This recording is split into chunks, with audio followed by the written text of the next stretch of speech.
emails. I forwarded your email back to her, and I said, you know, with specifics regarding an insert into the newspaper as opposed to putting into the legal section, that it might fly. And I said, why don't you reach out for, you know, for the general counsel and ask them, you know, their opinion and bounce. I said, you're gonna have to go to the mayor anyway, what he wants to do. No, Yeah, and I said, the ball is in your court, it's not a charter item.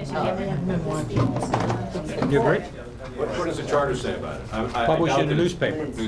Doesn't say where, doesn't say where. The question was, could we save 42,000 by doing it by email? But it's, I don't think the technology is widespread enough for older people that. It will be pretty soon because newspaper, publishing hard copies. It's in our lovely newspaper. You see it was bought out. Yeah, again. Oh, it has again? Again. Yeah. First. Maybe You ready? Our technology's ready? Come on. Okay, I'll gavel us to order, please. Would the secretary read the roll, please? Sure. Robert King. Here. Carla Morano. Here. Joan Mead. Here. Mary Comstock. Here. Paul Swenson. Here. Mary Cronin is going to be absent. Diane Cervello. Here. Ed Torian. Here. Okay, and minutes of the meeting. Did everyone receive their minutes for the last meeting? And would the secretary like to read them? That's the question. Would the secretary, The answer to that is would the secretary please read them? The minutes from our meeting on July 28, 2008. The commission had discussion and accepted the minutes from the July 14, 2008 meeting with certain corrections, and the commission heard input from the public. Mr. Reed Mitchell spoke about the differences between Danbury and the neighboring towns in local governmental structure and process, and he urged the commission to be cautious in making changes to the charter. He also expressed his concern that getting information from Danbury's government was difficult, particularly getting the plan of development. Lynn Waller spoke about her concerns over the mayor's bonding proposals and pointed out the difficulty in going to referendum in Danbury with the charter's requirement that a petition be signed by 15% of Danbury's electors within 30 days of the notice of adoption of an ordinance. She also felt that the commission should meet more often. Mr. Al Robinson spoke in favor of eliminating the city clerk's position, also in favor of keeping a non-referendum bonding limit at its existing amount. He also supported retaining 2-year terms of office. Peter, can I stop you for a second? Sure. Did he ask us to supply him with something, or was that just a kind of a rhetorical statement? He asked us about how much advance notice she received to appear here, or when she was asked to appear here, the city clerk? Do we have to get back with him when that was really the question? I don't believe so, no. Okay, thank I mean, you. he may have asked some questions about when and how invitations might have been extended to the city clerk to come and talk to us. Okay. So we don't have to get back in with it. All right, thank you. I don't think so. The commission had an extended discussion regarding proposed changes to Charter Section 7-5 regarding emergency bonding, and after that discussion, voted unanimously to adopt the changes proposed by the mayor in his submission to our commission. The commission had discussion regarding proposed changes to Charter Section 7-3E regarding the city's capital budget and the specific non-referendum bonding to meet the needs of a portion of the capital budget. During the discussion, Commissioner Swenson proposed a different amendment to Section 7-3E, which would require the City Council to receive the capital budget no later than the February 15th of each year. The Commission voted in favor of the language proposed by Commissioner Swenson to require the Council get the capital budget no later than February 15th, voting 6-1 in favor. Those in favor were Swenson, Comstock, Bezay, Torian, Cronin, and Cervello. Opposed was Mead. The Commission had some further discussion regarding the mayor's proposed change to limit non-referendum bonding in Section 7-10, but no motions were made to adopt those changes, and the matter was dropped. The Commission agreed to discuss changes regarding Charter Section 6-9 that involves special police at its next meeting on August 11th. The Commission discussed adding language to the charter requiring a periodic appointment of a charter revision commission, but again, no motion was made regarding that proposal. The Commission discussed and voted unanimously to adopt the proposed language of Commissioner Comstock for the preamble to the charter. Peter, on point 7, did we not instruct Rick to work on language that would require that in a charter? Right? You're talking about periodically revisiting the charter? Right. Yes. I think there Yeah, was I a have motion, that. but it was withdrawn. You have a handout? Right? I have a And handout. Then you were going to... He has a handout. Okay, thank you. Okay. Good. Make a Those are the motion. minutes, Mr. Chairman. Thank you. Any revisions or corrections? Then the minutes stand as read. Yes. We will open the meeting to the public. Would anybody like to address us? And you may do it from your chair if you would like. It's going to be really short and sweet. I understand that you have the President of the Council here tonight. I had hoped that you would ask both sides of the aisle, minority and majority, to come in and speak on the city clerk position. Partly because I know that it's not really a matter of parties, but whichever party's in the minority, sometimes the information doesn't get out to them. It happened to the Republicans when the Dems had a strong majority, and it's happened to the Dems when the Republicans had a strong majority. So I had hoped that you would invite people from both sides of the aisle to speak to the issue of city clerk. Thank you. Thank you. Would anyone else like to address us? Yes.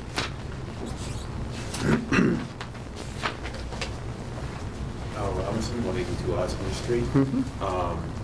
One thing in reference to the meetings from the last meeting, I did request to find out exactly what dates and times this commission requested the city clerk to come before you and present her case.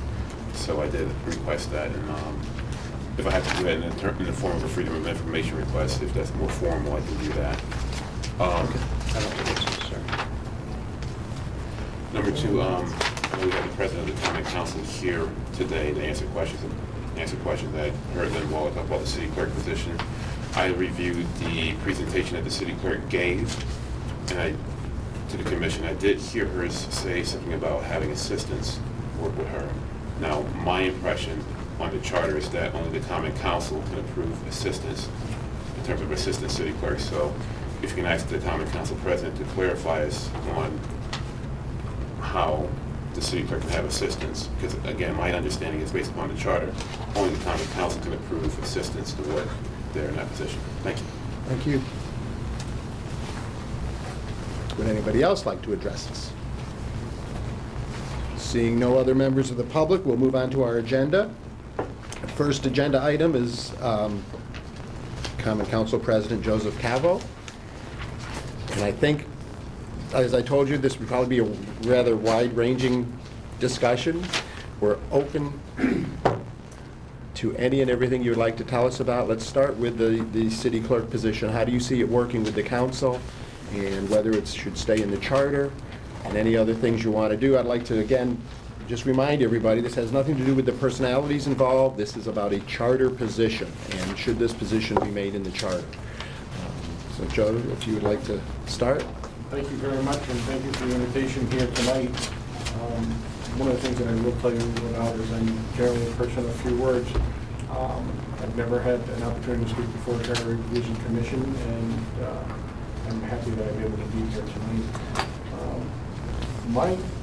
My feeling with the city clerk's office is that I believe it should remain an elected position by the public, and as it has in the past. One of the things that I think was problematic with the office years ago was that there was a city clerk, there was also an assistant city clerk, and the functions of the city clerk were not actually being carried out by the city clerks in the past to the fullest extent as required by the charter. And when we were in office, I would say probably 3 years ago, maybe 4 years ago now, sometimes the time runs a little bit close to each other, we were looking at cost-saving measures for the city, and one of the things that we wanted to do and tried to do and have accomplished doing was to push the duties of the city clerk back to the city clerk. They were being done by an assistant at the time, and we felt that they belonged with the city clerk per the city charter. So one of the things we did was we reduced the assistant city clerk's position down to half-time, and we put the duties back on the city clerk. And Jeannie has, I think, stepped up remarkably well in her duties. I think that she's come up with some innovative ideas for all of us to help streamline the city business. You know, push the business of the council forward in a more timely manner. And it's had its problems, and we've had our changes, and we've had things that we've had to work out, but for the most part, it's worked out very well. We have opened up a lot more to the internet, trying to open up a lot more to the internet.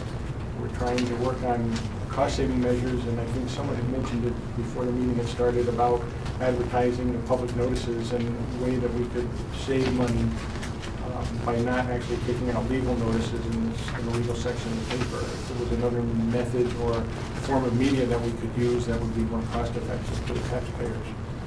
So a lot of our realignment through the council's office has been in the cost-saving measures, and I think we've done a good job with that. Our per diem minute takers have been working out very well. It was a little sketchy at first, but whenever you make changes, I think you're always going to have glitches and bumps in the road, and you've got to just kind of work those out, and the team's done a real good job of working that out.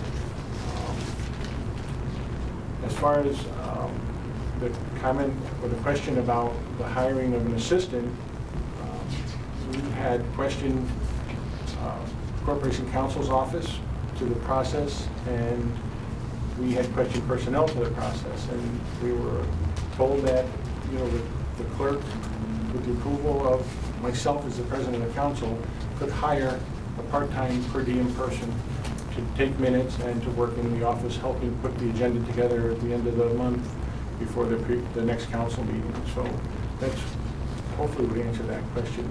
We have run it by both personnel and corporation counsel's office for permission to do that. So.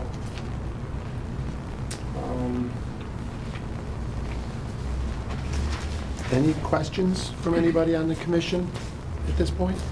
Mr. Cabo, certain members of the council have been here to speak to us, and those members, albeit not from the current majority party, expressed a very strong view that they believe that there should be some office or professional or full-time staff to lend support to them. And I think I took it to secretarial staff, you know, a place to get where they would go get whatever they needed to perform their duties in the council, a place where they would get correspondence, one central place. And I think they were talking about somebody of a secretarial or clerical nature.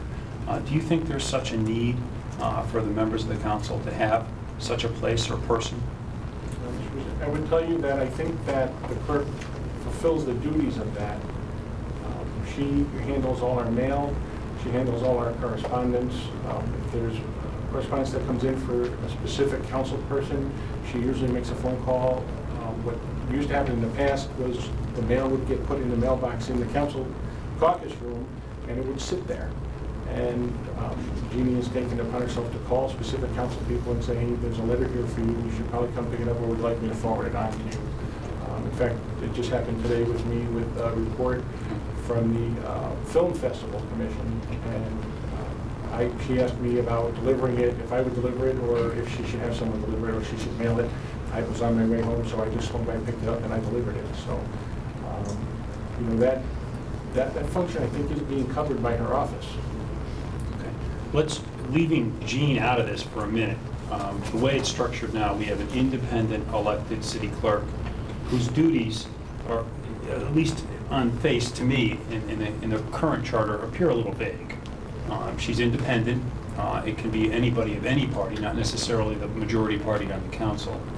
And that position, the city clerk, doesn't appear to be answerable to the council, nor is it answerable to the mayor. Do you have any view on whether or not, you did say you prefer to keep a current elected city clerk. So is it your opinion then that there should always be an elected position fulfilling this basically clerical or support service role to the council? Yes, I do believe that the public should decide who the city clerk should be. Other questions?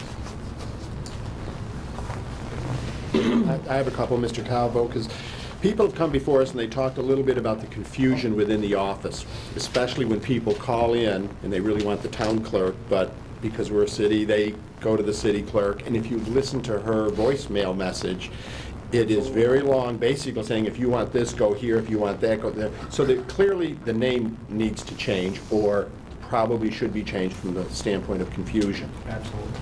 But one of the things we've heard over again is, not with this clerk, but with previous clerks, there were some political issues. That some party, the minority party, seemed ill-served by the person who was serving as city clerk, but there was no way of doing any oversight because the city clerk technically answers to nobody. So one of the questions it seems to beg is, if we made it a non-political position, would it not then become a situation where a minority party wouldn't feel abused by the city clerk? And if we put them under the purview of the council or the mayor, there could then be some either oversight or some assessment of how they were doing their jobs and things. You pointed out that Jeannie's doing a great job with so many of the innovations she's made. That's perfect. But if we had a person in there who wasn't as motivated and wasn't doing a good job, there's no provision in the council to assess that person and to maybe get them to do a better job or to even oversee them. So one of our questions is, should this position come under either the mayor's authority or the council's authority, so that then maybe one of your committees would have to get together and hire a clerk or a couple of clerks to do the true clerical work that the council needs done, and that it would then be your committees that would have to do the oversight and in effect hire the people. Does that make any sense? I understand what you're saying there, and one of the things that I would tell you is that Jeannie, and I don't mean to go back to Jeannie, Yeah. but Jeannie is the only person that I've worked with. And Jeannie and I have worked very well together. Anything that I've asked Jeannie to accomplish for the council, she has done. No question. Some discussion as there would be probably with most people, but I would tell you that the council as a legislative authority of the city, would want their clerk not to be supervised by the mayor. If there was a minority mayor and a majority council, you may not want the clerk of the council being supervised by a minority mayor or vice versa, whichever the case may be. You may not want that supervision. And I think the way I understand the operation of the council and the clerk is, the clerk is, although maybe vague to you, has been, from my experience, has been answerable to the president of the council for the functions of her office, or the office. So I would say to you, if you had a civil servant in that position, let's just, because I think that's probably where you're going in the direction of the question. If you had a civil servant in that office, if the civil servant happened to be strong in one political party or the other, could still cause the problems that you spoke about, previous clerks being politically involved, and then there's really no oversight of that unless you have the mayor oversee them, or the council oversee them. If you have a council that comes in that's a minority party, or one party or the other, and the clerk is of a different party, you have problems that way. I feel that it's better that the public elects the city clerk, and the public elects a city clerk at their will, and by what they know the actions of that clerk is. I will agree with you that I think there needs to be some differentiation between city clerk and town clerk. I think it's very confusing, and believe me, her message, I've talked to her about it, and it's just very difficult because she comes in and finds 15 messages on her phone that belong to the town clerk. Right. And so I think she's trying to make it as clear to the public that she's not the town clerk, she's the city clerk, and please redirect your call. And she tries to head off some of that. She still gets calls that are messages left for her for the town clerk. So when you hire the assistant clerk, how did that process happen? That process happened through personnel, with myself and the city clerk being involved in that process.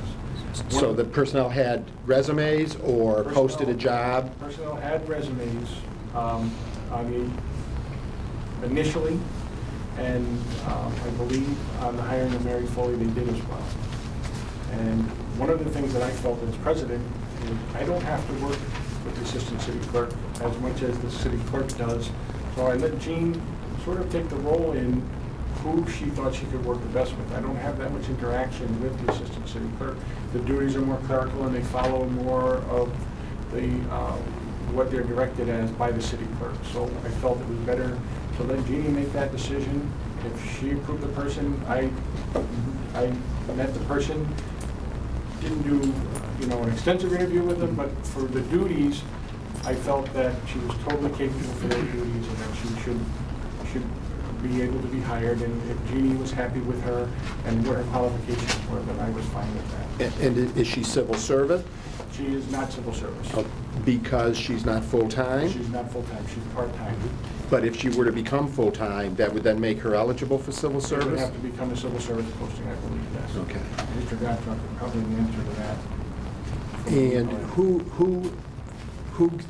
who oversees her duties and her workload and things? Is that done by the city clerk? That's done by the city clerk. So the council isn't doing that specifically, but she's reviewed each year for performance? That would be done through personnel. It wouldn't be a Through function of the council. Would not be a function of the council. It wouldn't be our function to review. If we were having problems with her, or we were having issues where things weren't getting done in a timely manner, or she wasn't performing her duties, or chronically sick or absent, certainly we would step in. I would step in as president of the council, and if Jeannie was saying to me that she was having problems with this person, then I would certainly step in. But I think it would be more of a personnel issue. And it would probably be done through the Human Resources or Personnel Department. Correct. So if someone wasn't performing in that position, it would go back through the city's administration. Correct. If I were elected the city clerk in the next election, and I just decided that I didn't want to work with you, what would you be able to do about that? If I was just not helpful? Well, I think that you would still have to perform your duties to the extent of your elected position. And outside of that, I don't know what my recourse would be. But luckily for me, that hasn't been an issue. right, well, that's one of the issues we're dealing with, is that the people that are in the positions that are in the charter now are all performing very, very well. So we don't have any problems with the mayor, so we're not trying to cut his terms, and we don't have problems with the treasurer, we don't have problems with the city clerk, with the people in those positions. But we've heard in the past there were people in those positions that didn't perform their jobs. But because it was a charter position, there was no recourse and there was no oversight. So it's been suggested that if we take those positions out of the charter and make it a regular human resources position where perhaps the council or perhaps the mayor or perhaps the council and the mayor would choose people to be staff in those positions. If they weren't performing, if they weren't opening the office on a regular basis, if they weren't treating both parties the same, it would go up through the human resources chain and the person's review would be reflective of that. I guess we're trying to figure out, should we be trying to put in a position that somebody, the mayor or the council, would have oversight over that position, since it does seem to be an administrative position to the council. And if we leave it in the charter as is, someday we may have a bad person in that position and there won't be any recourse. Well, I think there would be a recourse in the next election with the public. And I think that, somebody, one side or the other, would have to bring it forward to the public about what's happening in that office and what's not happening in that office and what needs to happen in that office. And I think that as a paid position in the city, if you wanted that position and you wanted to keep your job, it would behoove you to do a good job and serve the council as fairly as you can and continue to keep your job, rather than it become a civil service position where after a certain period of days, you pretty much can keep that job unless you committed a really violent crime or something, and you can step around it that way. That is also very scary. Whereas the public every 2 years has the option to say, this person, from what has been told or what's been said or what's been done, brought out in the public about their actions, the public can make the decision on whether that person stays or goes. Okay. And I think it's important that if you want to keep your job, you better do a good job. Yeah. Thank you. Bob, did you? Yes, it would seem that as an elected position, it would require to be independent to perform that role. Is that what you view that position to be, that has to be independent? Yes, I believe that to be an independent role within the city. The duties of that office, I think, are both clerical in nature, and also, I think, if I read and listen to some of the testimony, it deals a lot with legal issues in terms of posting ordinances and following time schedules and so on and so forth. In your role as president of the Common Council, you also get counsel from the legal staff, am I correct? Every day. Why wouldn't they be elected then?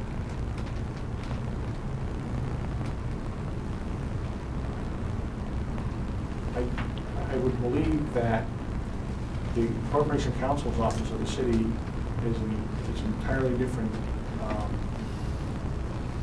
office, separated from the elected positions. Right, but my point was, Joe, if I may call you that, that there are responsibilities that employees, if you will, of City Hall have to perform for the mayor and for the Common Council, and specifically the legal department.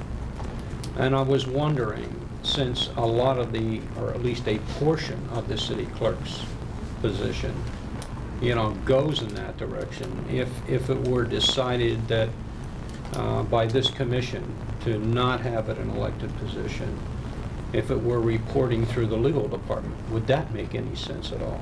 They would be responsible for providing that type of a function. And that would give that position the independence, not having to work for the mayor directly, but maybe reporting into the legal. Do you have enough thought about that? The only thing I could probably say to that is that usually the chief legal counsel for the city is appointed by the current mayor when they come into office, correct? So technically, the legal office could have some type of control over the city clerk through the mayor's office, since the chief legal counsel for the city is appointed by the mayor when they come into their term. But what about assistant counsels and so on and so forth? Are they appointed by the mayor? They are. So I think that's where the difference would be. I think there's a contact there between the legal office and the mayor's office that would, work its way around to, it could come from the mayor's office through the legal office. I think the problem I have, quite frankly, is that one of accountability for this individual to whom they report to. There have been different things about availability, people in office, and I choose not to look at the current office or past offices, but what's the right thing for the city as we look forward. The position has existed ever since it was consolidated between the city and town, John. I look to my historian here. And it's often come under review by both parties. Is it needed? And this is the time for us to look at it in the charter. I have a difficult time looking at a, quote, a clerical function performing a service is needing that kind of an independence and to be an elected position. And I think that it could serve as equally well if it were somehow a permanent position where you don't have the potential of turnover and everything else. Because as Jeannie sat here and told us, it requires a lot of skill, a lot of training, and as is the town clerk, that the town clerk had, 18 months to go through their training program. So these positions, which are critical to the operation of the government, in my view, to certainly the Common Council and to the rest of it, I'm wondering if the city isn't better served, rather than taking a chance of turnover through a 2-year election, if we don't have it as a, as an on-staff kind of position, and somehow have the administration and the Common Council work out some sort of, detail on how that person could serve both, if you will, because it is in the best interest of the city, from my view. Thoughts? I hear what you're saying, and I think that it is just one of the positions that the public needs to decide on. Okay. And I can't express that any stronger than I have. I think that it's a situation. Carl has spoken about previous clerks and problems that were had, and I could see that happening with it being a civil service position. And I would prefer that that office could be changed every 2 years based on the borders of the city of Danbury. But that could be dealt with if it was a civil service Well, position. it can and it cannot be. I will tell you, I'm a 24-year employee of the city. I don't know how many of you members know that. I've been working for the city for 24 years, and I will tell you that it takes quite a bit to get somebody dismissed from their job. You have to be very malfeasant in your duties in order to do that. Mhm. There's a great line that you could walk that, would prevent you from losing your job, and I just see that as being problematic if it were to become a civil service position. Okay, fair enough. Thank you.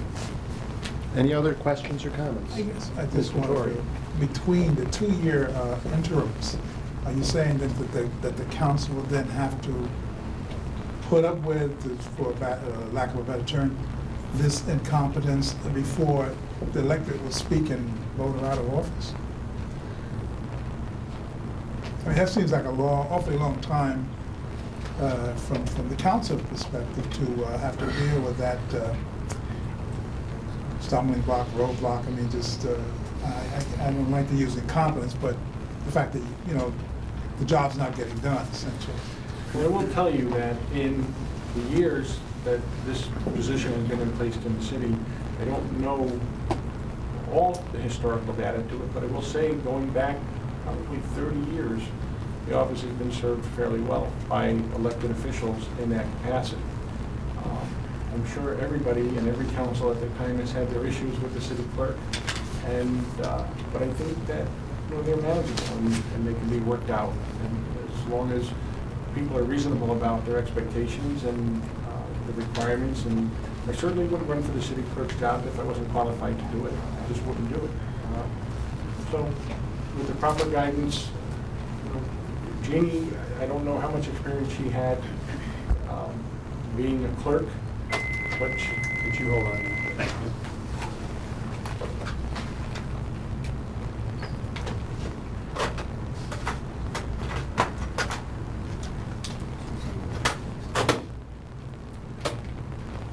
She certainly didn't have a lot of help when she came into the office, and there wasn't really a great spirit of cooperation there, but she managed to make it through it and has been steadily making improvements in the office. Any other questions? I just had one other comment. The Common Council has the option also of hiring somebody. Absolutely. If the city clerk is not being cooperative, they can go ahead and hire somebody to be an assistant, which was the case for years and years. There was always an assistant city clerk because at that time, the current city clerks never really did the job. They weren't required to, and that was No. what the issue was. They weren't required Right. to. And one of the things that we did was we followed the charter pretty closely and said, this is your duty, and we'd like to see you carrying out those duties. And we don't mind hiring somebody to help you, but this is your job, and you should probably be doing it. And that was the change with Jeannie. And that was the change with the council 4 years ago. And then what we have to rely on at this point is the political parties to make sure they don't nominate somebody who is totally unqualified for the job. But there's Are also... you looking at me? No. Are you running for something? City clerk. There's a lot of help available. Corporation Counsel's office has been invaluable in deciphering the charter, giving recommendations based on their interpretation of the charter and city ordinances and resolutions that have been passed by the council. And I know I go to them every week for clarifications on things, and it's just the nature of how it operates. And I would say that any city clerk would do the same thing in order to do their job function properly. And if they're not doing their job function properly, 2 years comes and the public decides whether that person keeps their job or doesn't keep their job. Okay. Anything else on city clerk positions? Would anyone like to ask? Can we ask other questions? Yes. You look very excited, Peter. Go ahead. Just curious. Mr. Cavo, we've done, okay. we can call you Joe. Joe, we have looked in, we've done a few little things in terms of the duties of the Common Council. We've raised the amount that can be contributed as a donation without council approval. We've looked at the requirement that sewer and water hookups have to go before the council. Are there any changes that you would like us to see in the charter that would make the council work a little better or more effectively so you could spend more of your time on bigger issues facing the city? Some of my suggestions were just those. The donation limit we would like to see increased. One of the things that we have done, tried to streamline the sewer and water application process is the request would always come before us. We would always go form an ad hoc committee. We would sit with the city engineer and usually the petitioner's engineer, and they usually have pretty much the plans hashed out on these, and they usually just sit before us and say, you know, we're going to do this, this, and this according to the 8 steps, or add a 9th step, add a 10th step, and we usually look to our expertise in the engineering department to say, you know, we can work with this or we can't work with this, and then we would make a recommendation to the whole council. And one of the things that we did, and it was at my discussions with the city clerk as to ways to streamline this process, because sometimes these things were getting caught up and they were being held up for 2 to 3 months sometimes, and some of these issues are very time sensitive for contractors. So we changed the process to where the application requests come in to us and we forward them directly to engineering to planning for reports. And through that, we've cut down a tremendous amount of issues, and I know that's not charter related, but it's just some of the ways that we've internally worked to try to help streamline and clean up the process in the council. You know, we were a fairly new group, but a lot of us were fairly new to the political arena, and you know, just bringing our different points of view from different areas of our lives and our business area expertise into making things streamlined. So I would say that the only thing that I would ask you about tonight is a term limit, is term length. I would like to see the council's term length go to 4 years. Okay.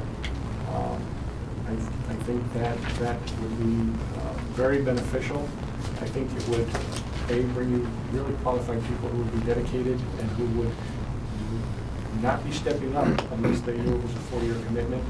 And the learning curve is tremendous in this. It's just tremendous. And by the time you just start getting your feet on the ground, it's already time to start running for a re-election. And I think it's just time consuming. I think it takes you away from your service to the public and your constituents when your election season comes around. You just, for a job that you don't get paid for, you volunteer to do, it's a lot of effort. And it takes a tremendous amount of effort to, especially when you're a city council person, to run an election and also work as a city council person. So I'd like to see that change to a 4-year term.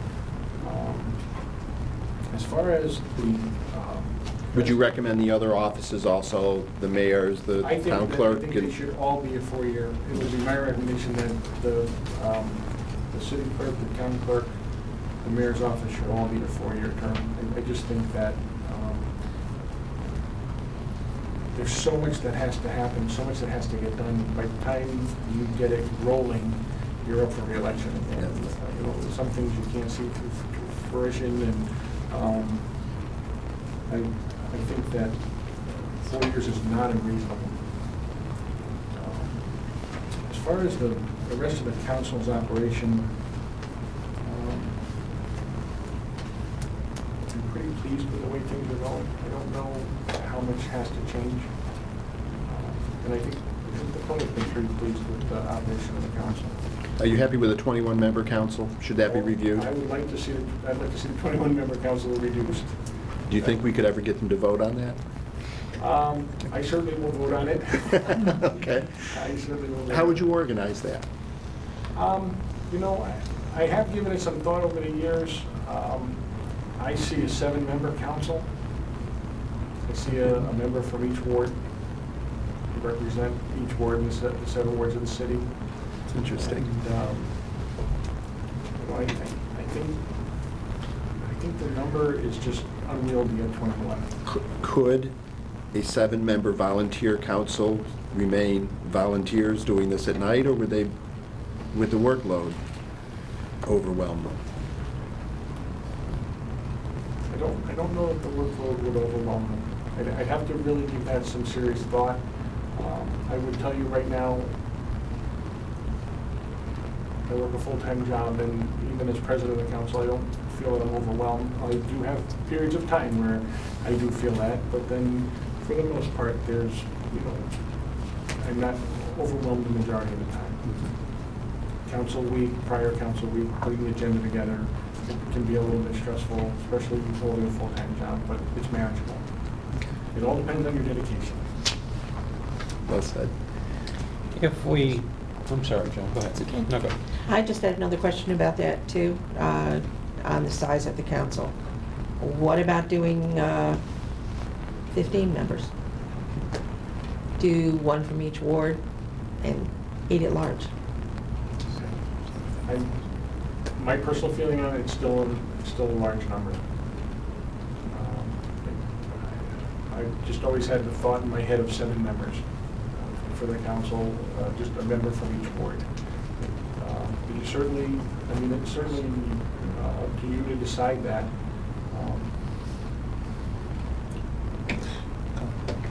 Then would the 7 council members need staff of their own?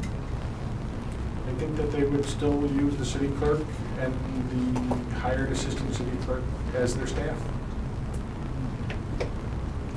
I don't know that, although the workload may change for a council person. That's what I'm referring to, the workload. I don't know that you would need to have a staff other than the city clerk and an assistant city clerk, part-time assistant city clerk.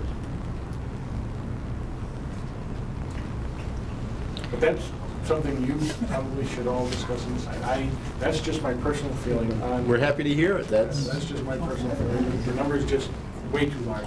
And I think going to 15 trims it some, but doesn't trim it enough. I don't know. I haven't thought enough about that. I was just trying to come up with an odd number where there were enough other council people representing the city as a whole, rather than just their individual wards. Bob, did you have a question or comment? Are the common council members compensated for their time at all? No. Should they be, given the expansion of responsibility that they have, and the city has grown? I'm sure the amount of time spent by the common council has grown tremendously as well. Is that something that should be considered? I can't speak for the entire council, but I speak for myself personally. I believe the positions should stay unpaid, volunteer. I think that if you have a desire to serve, there's a certain giving that is required upon your service. And I think that paying council people, in areas where I've seen paid council people, I don't know if it's the right thing to do. For myself personally, I would rather stay a volunteer position. I think it makes people who genuinely are interested in public service come forward. Council people talk to me about, they know of other councils in other towns, New York, that get health benefits and they get paid, and I just don't know if that's the way to go. I prefer to see the council stay dedicated volunteers who genuinely care about public service and do it for that reason and that reason only. Are they reimbursed for out-of-pocket expenses? There's a provision in the charter that I believe allows for that in the section that covers the common council, but I don't know that in my tenure on the council and as president, I don't know that anyone's ever submitted a request to be reimbursed for any funding. We're very fortunate. Thank you, I Jeff. think, and the other thing is that I don't think any council wants to be the council that votes themselves. They should be paid. Probably a sure way of getting unemployed. Any other questions or comments? Peter? Mr. Cabo, the internal work, Danbury's charter and its tradition of the mayor being the presiding officer of the council, it's something I'm very used to. I grew up in Danbury, I'm very familiar with it. I guess I'm sort of comfortable about it, but as we look at the charter and we look at the legislative branch, which you represent, one wonders, is it necessary, do you believe that that shouldn't be changed? Maybe the president of the council should be the presiding officer of the council. Maybe the president of the council might be the one who sets up committee assignments. Do you see any benefit to that? Not necessarily for our current administration, but going forward in Danbury? I have really never given that a lot of thought. Like you, I've only known this form of government here in Danbury where the mayor has always been the presiding officer of the council, and it seems to work fine. When we have public hearings, I preside over the meetings because it's an opportunity for the public to come and speak to the council itself and not the mayor's office as well as the council. So there is that separation, and it does happen at times. I really haven't given it much thought. I thank you for your frankness of saying your personal belief is the council should be radically smaller, and that just opens up lots of questions for me because we have sort of a balance in Danbury. We have a very high referendum threshold. We have 2-year terms of office, and all those things enter this calculus of balance in some way. And if we were to radically reduce the number of council people with our present strong mayor form of government, one wonders why we wouldn't try to make the council more independent then of the mayor, at the same time, to make them more separate if we were to do that, or to allow something that we haven't done in a long time, is change the provisions regarding a referendum, make it easier for somebody to go to referendum. Because we sort of are changing the balance of power a little bit. If you're down to 7 members and they're all of the mayor's, party, it's kind of hard to get a different point of view across, especially with a 4-year term. I think that minority representation would still come into play with that, with a 7-member Okay. council, and that's there for a purpose. Like I said, it's my personal feeling that the number could be drastically reduced. You may not feel differently, and other people may not feel the same way. It's just my opinion. I'm interested in the idea. Anything else? I have one question. Bob? Do you think the council needs separate legal counsel?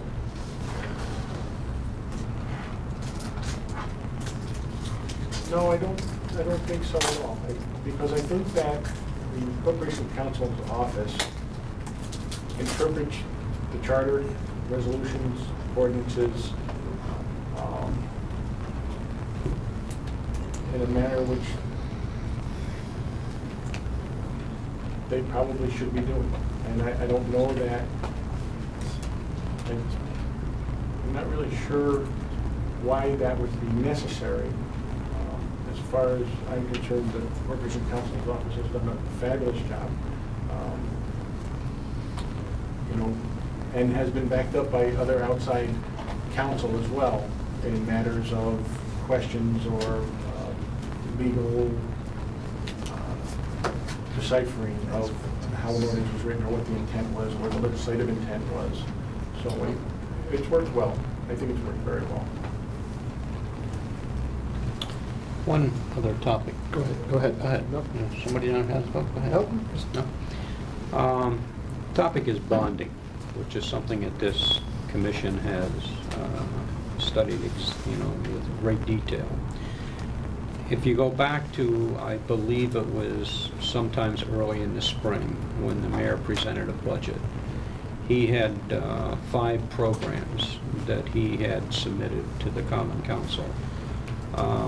The minority representation on the Common Council objected because it was the first time that that particular interpretation of the charter had surfaced, where instead of a $500,000 cap, that it was interpreted as per project as opposed to per year. Several members, I think, from the opposite party voted against the projects because of the interpretation. The commission here has increased the amount to the trigger point to $2.5 million with no other wording or provision in there for a trigger. Do you feel there should be a trigger point other than the $2.5 million or cap I think the $2.5 million cap is adequate. in per this- project. Per project. Per project, yes. In Okay. this current time, do you know, if you don't mind me asking, do you know when the last time that number was increased? Do you know when it was increased to $500,000? No, I don't, but the number is well underfunded, no question about that. I think whether it should be 2 or 2.5 or some number, I think the 2.5 is certainly a step in the right direction. But I think it's not the number that is driving this issue, it's the interpretation of a per project basis, which literally any administration with the 2/3 vote of the Common Council could pass a number of bonding issues that would be in astronomical numbers as long as he could get the support of the Common Council. In other words, the only cap is the $2.5 million per project. It had been suggested by the mayor, had been suggested by others that a quote cap or a trigger point other than that be adopted, so it would require a referendum. Not that the projects wouldn't go, but it would require a referendum. I think one way that you can tie a trigger point into that is to go by your percentage of bonding and your percentage of indebtedness, and you may be able to put a cap on that. I think that might be probably one of the logical ways to look at it.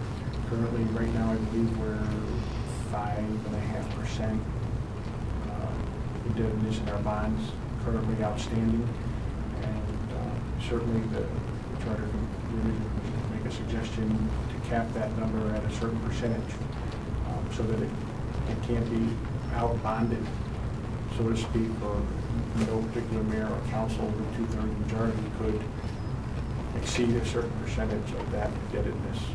We're not trying to put handicap an administration or a mayor or a future mayor on his need to invest in the city. What we're simply saying is, should there be a trigger point that says he should go to referendum to the public to get this approval? That's the only difference. We're not saying we're going to cap the total Right. indebtedness. We're just simply saying it's something that to require him to go to a referendum. I would agree that there should be something to cap that. What it would be, I think that would be best left up to the financial people to make a recommendation on. Okay.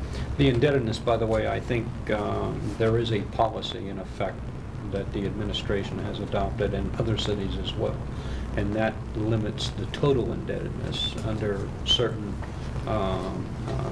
trigger points that they have. So I think that's covered. I think it's just a referendum piece is what we've been struggling with. Okay, thank you very much. Peter? We're done? Anybody else? Questions or comments? Thank you very much. Very well.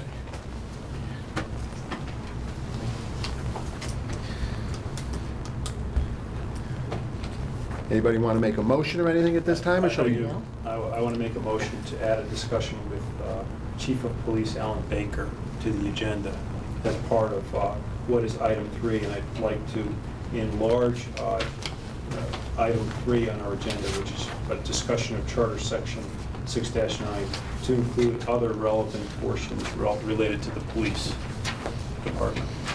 Okay, a motion's been made to expand the discussion with the chief of police. Is there a second? Second. Any discussion?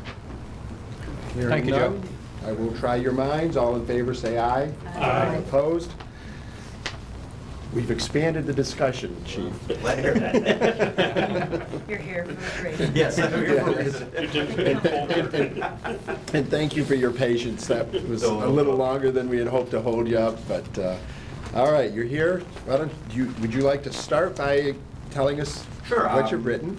First of all, last October, November, Mayor, at one of his regular cabinet meetings, said that this commission was going to convene, take a look at the charter, ask for any department head input.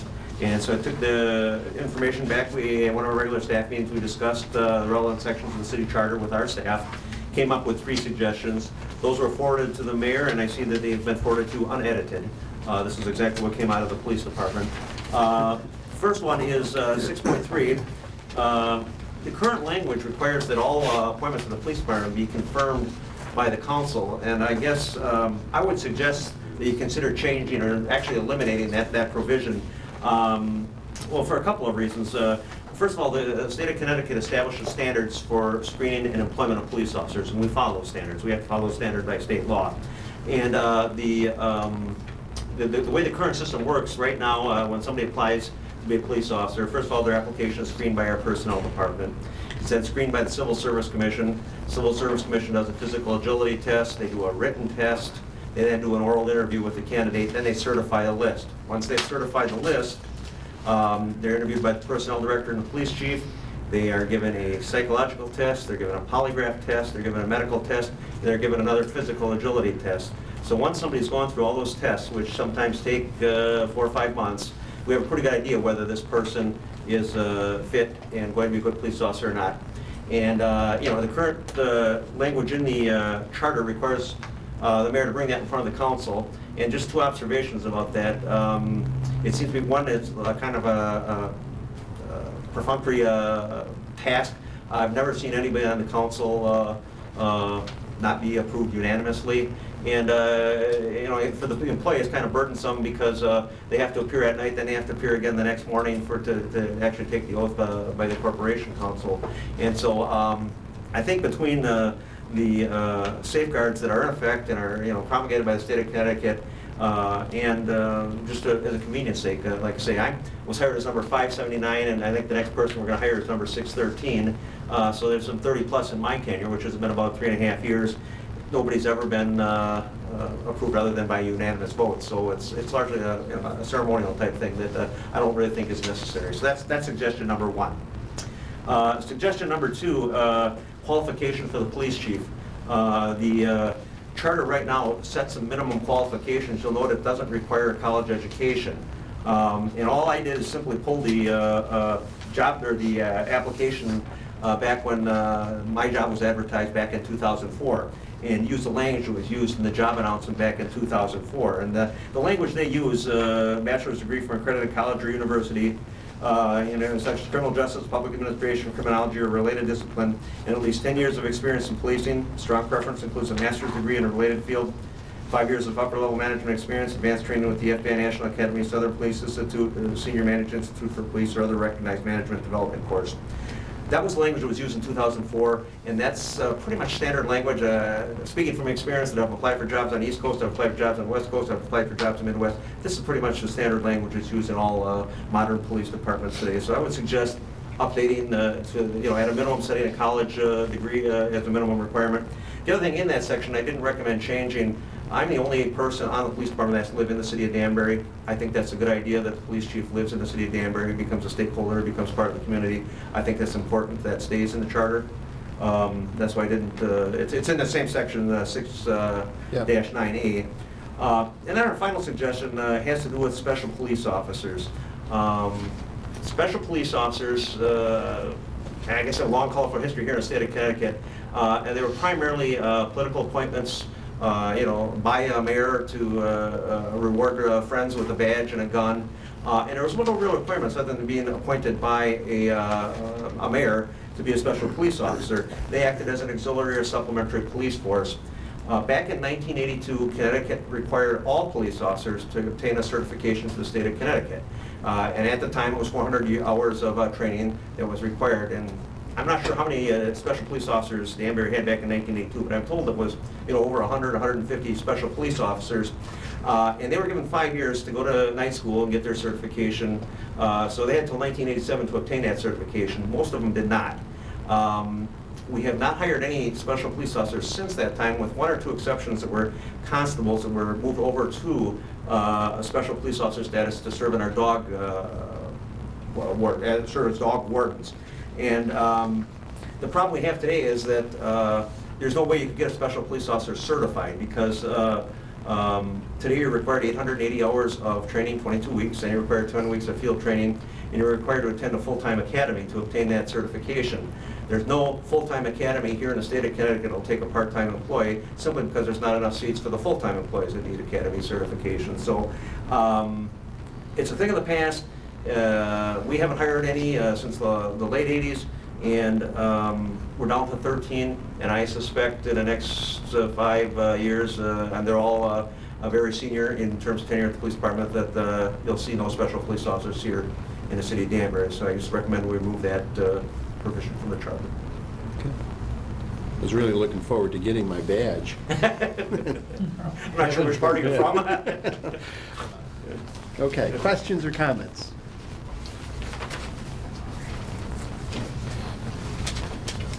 I have a couple on that 6.9B. What would you do then about like dog wardens and things? They are not part of the police department, or they wouldn't? They were hired to be dog wardens, but there's certain criminal laws that they need to enforce, so they were appointed as special officers. So I guess we just have to appoint police officers to fill those positions if they're going to take enforcement action, with regard to animals. And that's why they're special police officers now, the 2 dog wardens we have, is that they were hired to be dog wardens, but there's certain criminal statutes that they can enforce with regard to animals, and so they were appointed as special police officers, so they have that. So what would happen in those positions? Would they then become police officers? Well, Would that's they- the decision we'll have to make in terms of, do we want simply a dog warden that goes out and catches dogs, or do we want somebody that actually investigates and makes arrests? In that case, you're talking about a regular police officer that would have to go to an academy and obtain a certification and meet all the requirements for a police officer position. What would Mayor. happen to the 2 dog wardens? Would they serve out their tenure, or if we eliminated that section, would they just get? I anticipate nobody that's currently a special police officer losing their job. This is just cleaning up the language. And like I said, we have 13 now, and we do use them on occasion. We also have a contract that requires certain minimum manpower, and we can't use a special police officer to meet the minimum manpower of a sworn police officer. So they're largely an auxiliary police force that does some more of the menial tasks, that patrols some of the parks and directs traffic, so that the sworn officers can concentrate on more pressing duties. So. One area that I learned as serving on this commission is when we go to eliminate something, we better be sure that we're not triggering something else, and then we have a domino effect. I was in favor of eliminating civil preparedness because it was a low budget, no personnel, but only to find out if we eliminated that, we would be losing grant money. If we eliminated this, would we be losing any grant money for the police department from the state or federal or anything else? Right now, grant money is very scarce in law enforcement. We don't want to make it more scarce, I guess. I know of no grants, given law enforcement for having a special police officer, Okay. special police force. Well, I just- a lot of committees refer to them as auxiliaries.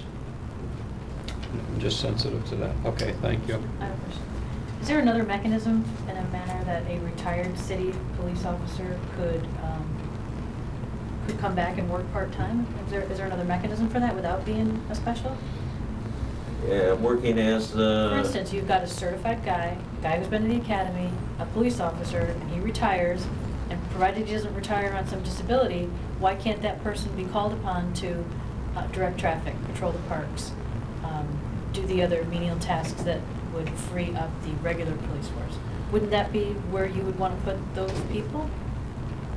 Sure, and we're certainly considering that with civilianizing our dispatch. Right now, police officers answer the telephone, police officers dispatch the cars. Retired police officers. Excuse me for 1 minute.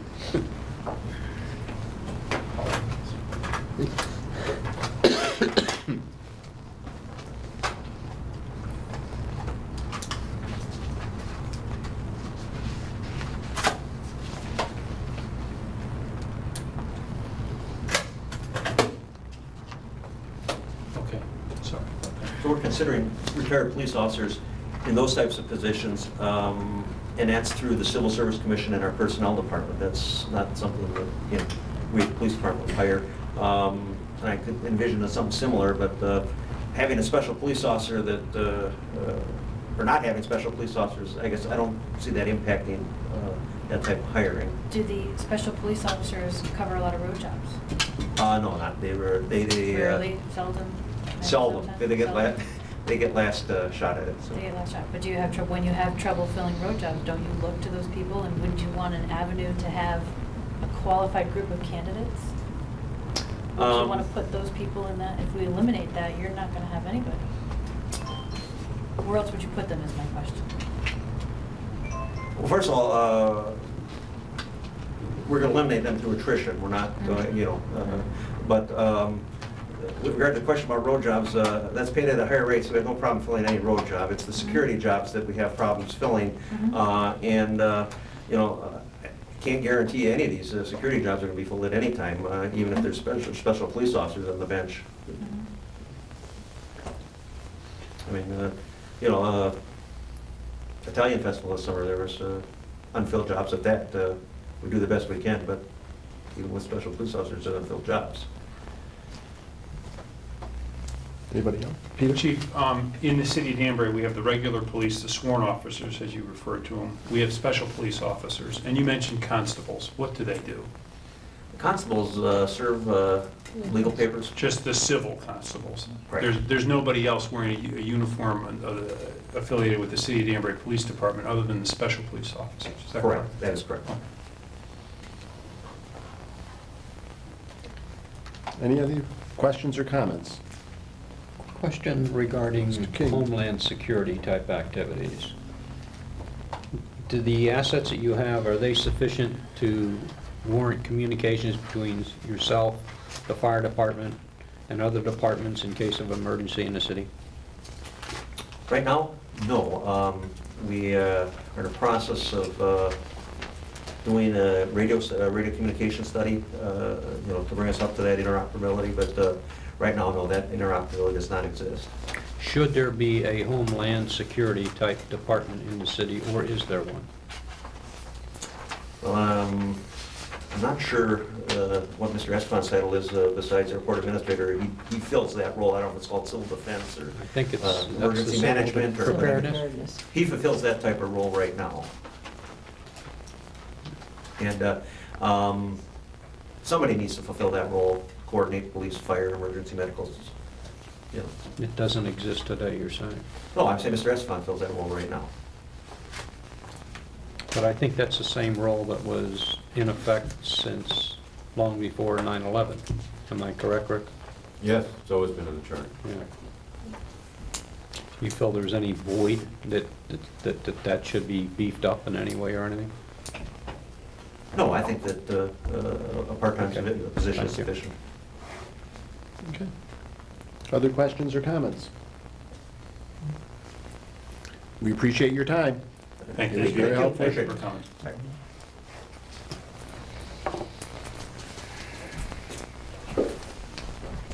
Okay. Moving it along smartly. Any other discussion on that? Motions at this time, or you want to talk about it? We'll move on. I would like to just bring up one thing, Carl, as I said. I think the chief's letter was the basis for this article, this one item in the mayor's letter, which must have been condensed. I don't know if we want to act on the chief's letter or we want to act on the mayor's recommendation, which seems to be, have a different content. Mhm. What I'd recommend then is maybe everybody take a look at the mayor's letter, compare it to the memo that they sent us from the chief. And maybe that can be an agenda item for the next meeting and I with think a that would be possible smart. motion.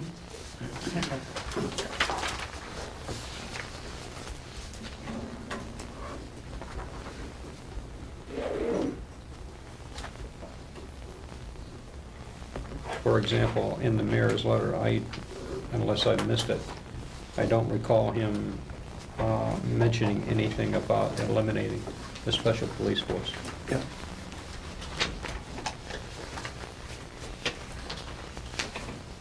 Mr. Chairman, Yes, sir. just while you're all thinking about the content of the chief's letter and the mayor's letter as well, with respect to specials, bear in mind the possibility that even if you eliminate the language of the charter, you may still have the flexibility to hire retired police officers, for example, or maintain a special police force. What the charter requires is that you shall have a special police force. If you eliminate that language, that doesn't prevent you from having a special police force. Good point. Thank you. Still get a badge then. You might, yeah. It's There's hope unclear for what you it will yet, say. Carla. You planning on retiring and directing traffic, are you? All right, well, thank you very much. Good point, Rick, thank you. So Here. if we eliminate that sentence, it's not going to prevent that That's body correct. of people? Correct. Maybe That's it's not correct. going to prevent Yes. it. There's nothing that would prevent, for example, a chief from consulting with the mayor Mhm. and deciding to create a position within the police department to be filled by somebody with a variety of qualifications, including approval by the state. So we don't need may language. We don't need You don't need to enable it, enable it, that's. no. As long as we don't prohibit it. Okay. Correct. Good. Okay. Next item on the agenda says it's organizational review of the charter for required positions and titles of positions held. Rick, you have a handout. Was it regarding this, or was it something else? I have a variety of handouts, Mr. Chairman. But I don't have, although I have corresponded with a variety of department heads, none of the handouts relate to departmental or reorganization or organization. Do we need to put your handouts on our agenda, or are they things to be acted upon, or? Frankly, you know, it would be great if you added an item to your agenda, and that way we could do everything according to Hoyle. Okay. I make a motion that we hear from legal counsel on items of, Relating to last month's actions and the 10-year periodic review of About the charter. charter. Okay. Second. Motion's been made and seconded that we add those agenda items as specified. Any discussion? All in favor, say aye. Aye. Opposed? You're unanimously accepted before the... I have handouts, but not much to say about them. This, No, we can't withdraw now. first is Beat switch. a sheet that shows The preamble that you adopted, but you might all want a copy of that, a clean copy. Next is 7-5, dealing with emergency appropriations. In each case, these three handouts indicate at the top that this is language that was approved. And is this the one that,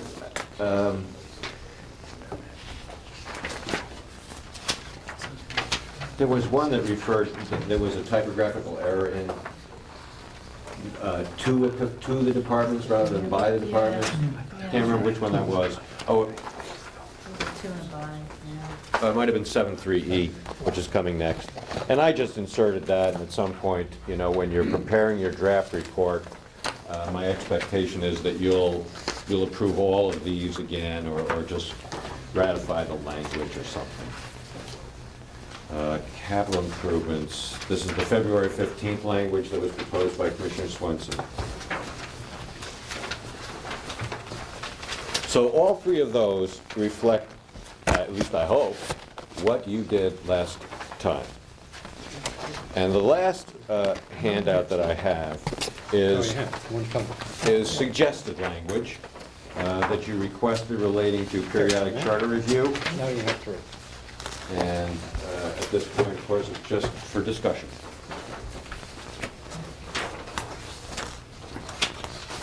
And I think you requested that I propose language that would replace the existing language of 8-11. That's the way this is framed.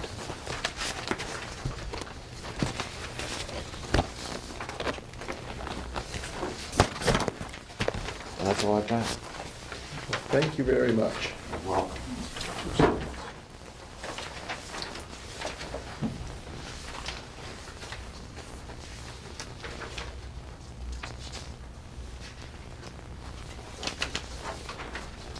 Okay.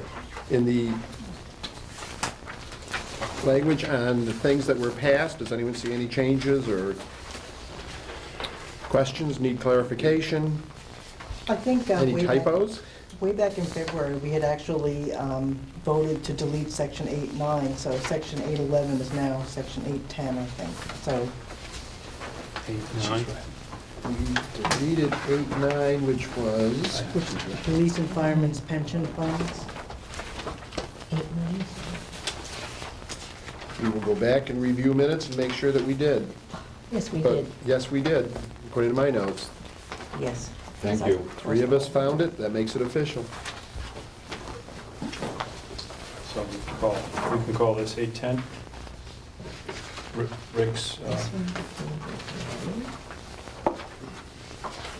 It's too bad, because on 8/11, we could have passed 8/11. We still can. Just leave the other one blank. Yeah, that's right. Do you want to discuss this? The language for part of periodic charter review?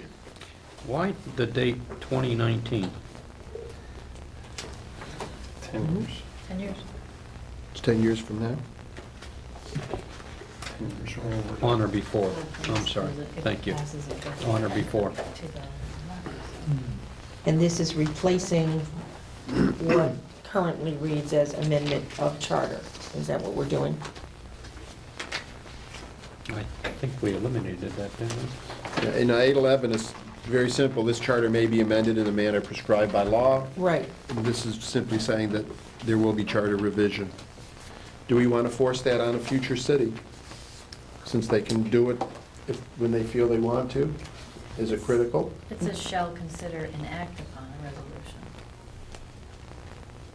I don't think that, is that, Which is, It That doesn't leaves it up to- require them that's to not a engage in requirement, charter yeah. revision. so the council would simply have to have a discussion of it and vote yes or no to have a charter That's revision correct. commission.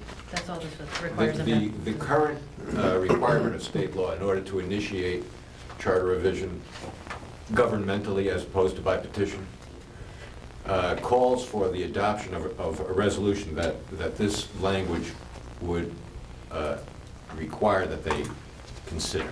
Mhm. Doesn't mean that they have to adopt it. Okay. I have a question. Question? Yes. And obviously, because it says on or before July 15, 2019, if something comes up beforehand, they can do it. We don't have Sure. to- right, Sure. that's what that means.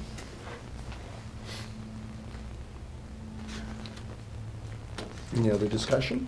Some horrendous thing. Do you want to make a motion at this point, or do you want to put this in our unfinished business? I make a motion that we accept the language for section 8, 810 or 811? Will be numbered 810? It would be 810. numbered 810. 810, as submitted by council. Motion's been made and seconded that we accept this language as submitted under section 8-10. Discussion. All in favor, say aye. Aye. Opposed? Motion passes unanimously. Okay, final thing on the agenda. Organization.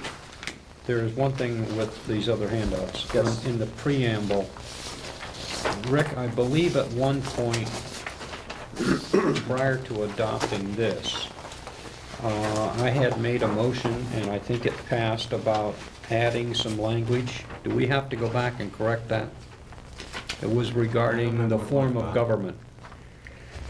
And it was,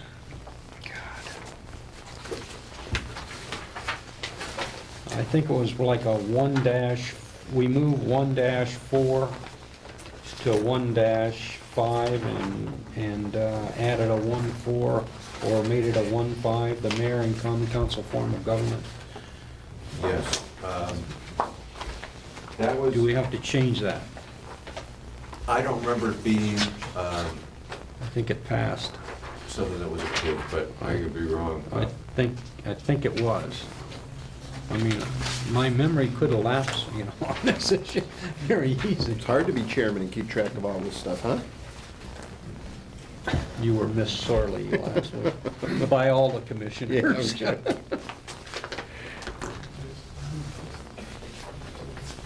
1-4, Commissioner, is general grant of powers.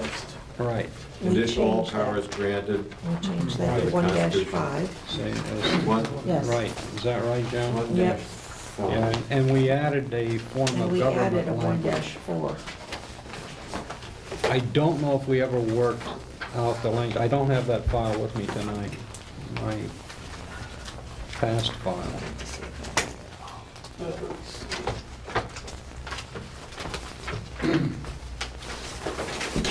I have this. But I don't know that that was ever got. Okay, that's what That- we, That's, My note discussed says add that. legalese. pardon me? My note says add legalese. Okay. But I think what happened after that, Commissioner, was that I wasn't sure how to do that. And so the conversation just stopped. Well, to cover ourselves, do we have to do something different if we had adopted this to, there's no need for it now with the preamble, is my point. Because it's part of the preamble. Right, there you go. I think that the motion was instructing me to evaluate this, and I came back and was in confusion, and so we moved on to Okay, something is else. that consistent with? That's Mr. exactly what we Secretary? did. Fine. Thank you. so we're ignoring this. We're not Right. inserting this, and we're leaving section 1-4 as is. That's correct. Thanks, Joe. Okay. We ready to move on to the organization review of Yes. charter-required positions and titles of positions held?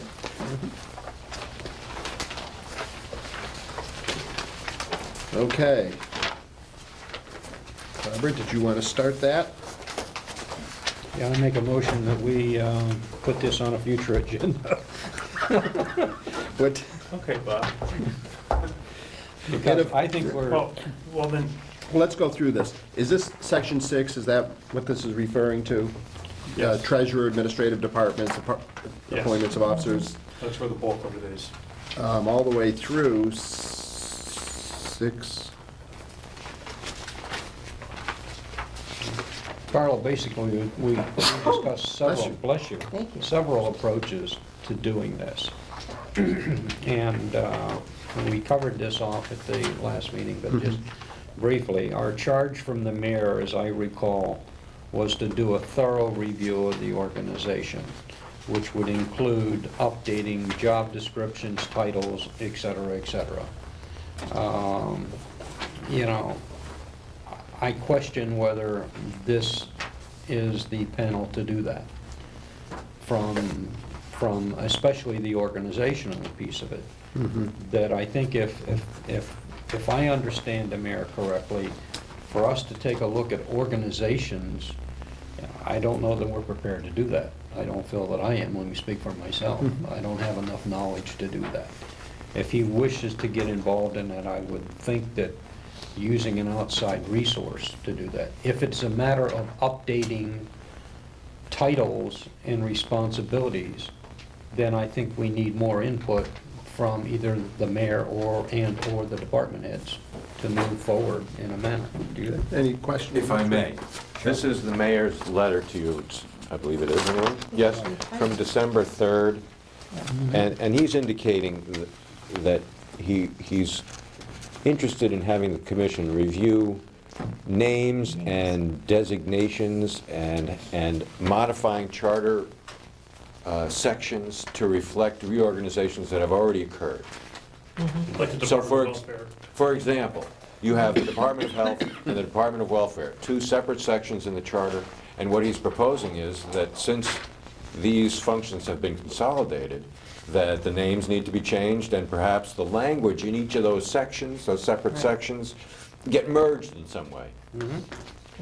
So while I appreciate what Commissioner King is saying about getting involved in evaluating how a department ought to function, which really strikes me as well as being way beyond the scope of your charge, what the mayor is asking for is really much narrower.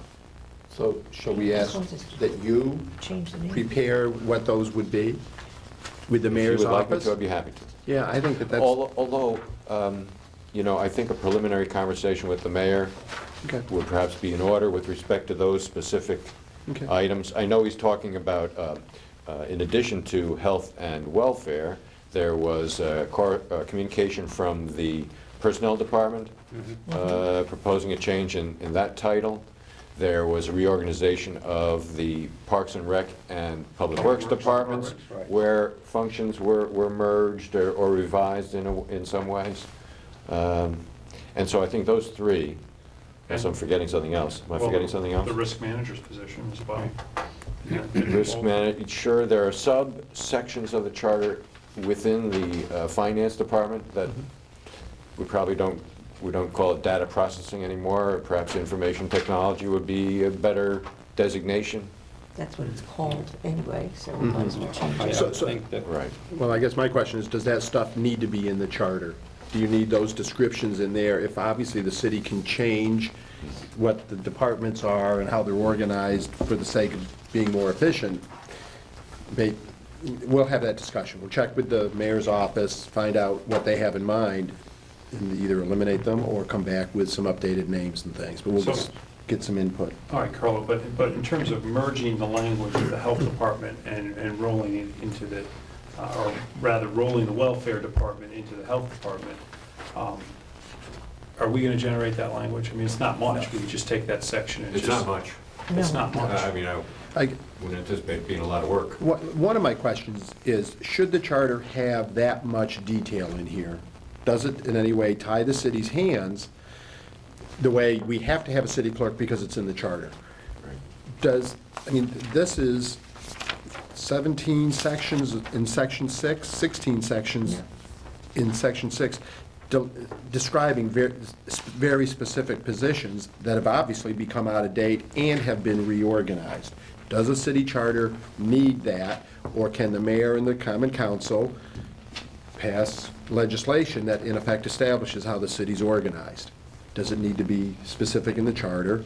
And do we want to leave it in the charter if it is? Because whatever we do will become outdated before June of 2019 anyway. I think And that's there's, an open question to the commissioners. Do we want to take out an entire section and just say the mayor and the common council will have the authority to establish the departments of the city for the maintenance of the blah, blah, blah stuff? from my point of view, I think there need to be some departments that are fixed within the charter. For example, a financial department. There is also a personnel department is needed. But I agree with you when you get into the detail of all of the responsibilities and all the qualifications. I'm not sure that belongs in the charter. That could be a part of a job description and subject to change by the mayor with the approval of the common council. And the job descriptions could be on file in personnel. I'm sure they must have such documents now. If not, they should be created. But I agree with you, Mr. Chairman. I think that this ties the hands of people, and in effect, they may be violating charter decisions by not having them. Good. And we've heard that. Why don't we meet with the mayor's office and just get a little bit more So just, direction? we're going to put this on the agenda again because we need to sit down and go through it now that we're in the summer. Yes. Yes. Yeah, the fact So is, will this be on the agenda for next time? And do you want me to rephrase it? And I'll take the language from the mayor, who I'll specify in the agenda what roles we're going to do. And so everyone will have notice of that. let's try to do that, and we will try to get a little more Not- direction from the Not for mayor. the next time. I think we should schedule that in September, because I don't think the mayor is going to be available. He is in Portugal. He gets back, I think, on the 15th, and I'm not sure he's going to have time on his calendar. Okay. So we All wouldn't right, have so the the answer. first meeting in September. Sounds right. Is that the good. consensus of the commission? Sounds Sounds good. All right, and I'll specify in the agenda what we're talking Yeah. about specifically. And we will try to have much more specific input from the mayor so that we can do that. Mr. Gottschalk. Just by way of information, if you look at section 6-2, which identifies various departments, you'll notice that it contains some additional language saying that the common council has the authority to create other departments as it chooses to have.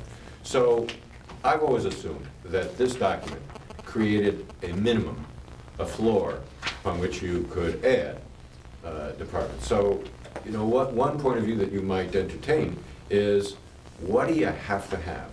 Knowing that The council can always add positions by ordinance or create additional departments if necessary.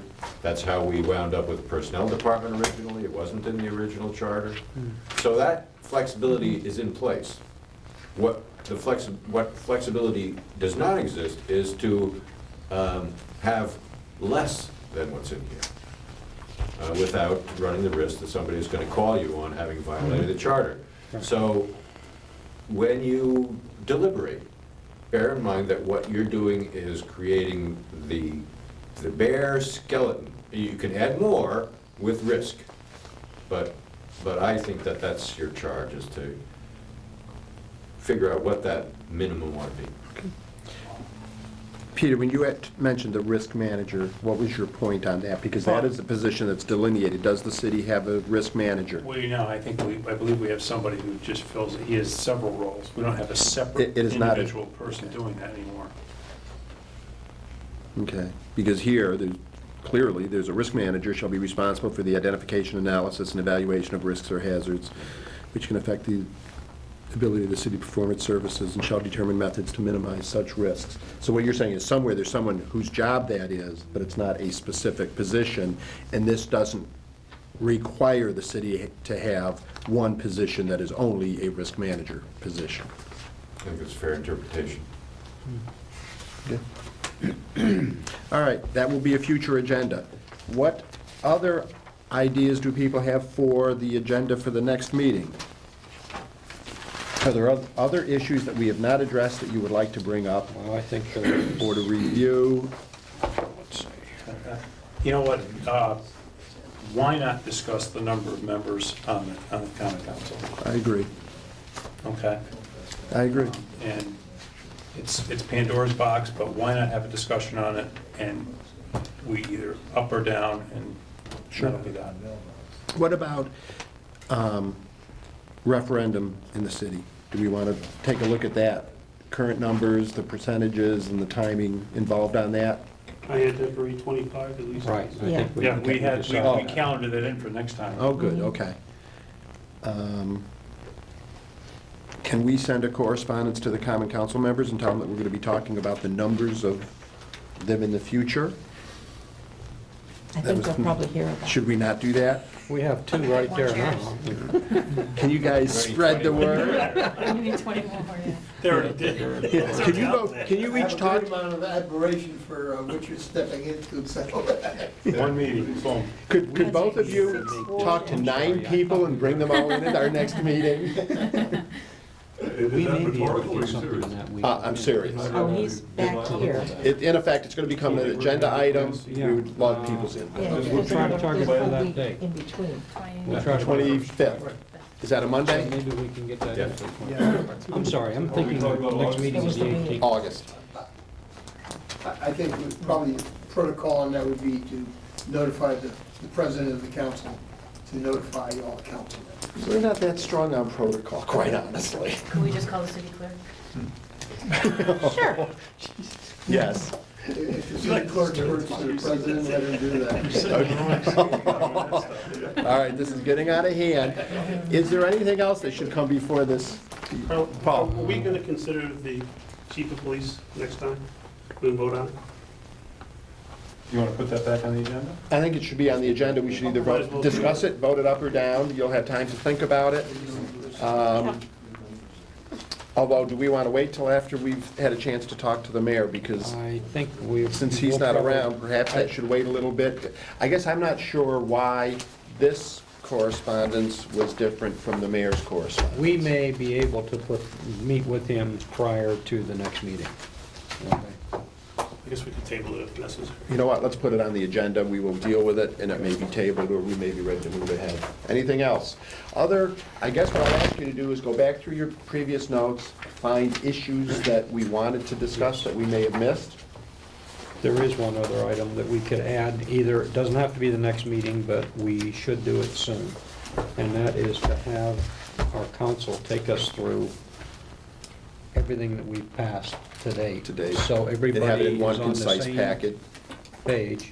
And then we need to, I think, discuss how we're going to approach the preparation of the report. Yeah, I think we're coming to the end of what we're doing here, so it's time to take a look at what the end looks like. So let's do that to the final agenda item then. So, Mr. Gottschalk, if you could prepare all the things we passed in one packet. I'll bring a stapler. Are we doing this on August 25th? Yeah, let's at least start it, if you're able to. Oh, I have, You've got it I've been easily. pretty organized when it comes to this commission. You're a better man than I. So I'm clear, you want me to reproduce 9 copies of the documents, for example, that I gave you tonight? Yes. In effect, we want each one that has been approved, and if it would say that, final approval, if you got it, the date that it was Already got it. approved. Could you Yeah. hold on a minute, please? If everybody brings their own files and anything is missing, then they can come back to us. That makes, I like that idea better, to save a tree, because You could just make one, and we could. What we'll do is, share it. we will have one copy of the master list of everything that was passed, so that you can go We through. can go If you're and make missing sure we've something, got we will get everything. you that copy. That's better. And then we'll all have one complete copy for year-to-date, what's been approved. We will then have our agenda set for the final meeting or two, where we're gonna try to enact, vote up or down, the few things that are still open, and then we will figure out how this looks to finish this process up. Rick, is that on your computer? yes, they're all on the computer. Could you just Email? email me that Sure. whole file then that you have, Yeah. all those things? And I can print them out. Yep. And I'll print out the copy and give it to you. Well, And if anybody else needs it, then I can Yep. print out copies. Okay? Sure. Absolutely. Trying to save trees. I'll share my copy with you. Okay. Since it'll be on my computer. Is I can send an email to Send the it to two of everybody. you, and then you can distribute those to the Yes. 3 of you. You can distribute them. Let's do it. As necessary. Yes. And Good. people can print out what they That's don't have. fine. Yeah, Yeah. but you're gonna take us through it, right? You're still gonna take us through it. Sure. Make sure be that happy we're all to. on the same page. Yeah. Okay. And we can make a decision of how this report's gonna kind of start falling together. Yes. That you're gonna write. Mayor Comstock is gonna write, we the Or- people. Or that you are going to. You're out of order. Delegate. Is there anything else you would like to discuss? Or add to the agenda? Yes, Hearing none. bonding. I think we have enough on the agenda. Hearing nothing, I will entertain a motion to adjourn. So moved. Thank you, Mr. Torian. A motion's been made, seconded by Mr. Thank you, Paul. You guys are We want to stay in course. Motion's been made and seconded that we adjourn. Any discussion? Do Hearing we have none. to I will quit try your now? minds. All in favor of getting out of here, say aye. Opposed? No. You told me you were just gonna put it down that I did anyway, so. Thank you, Paul. You're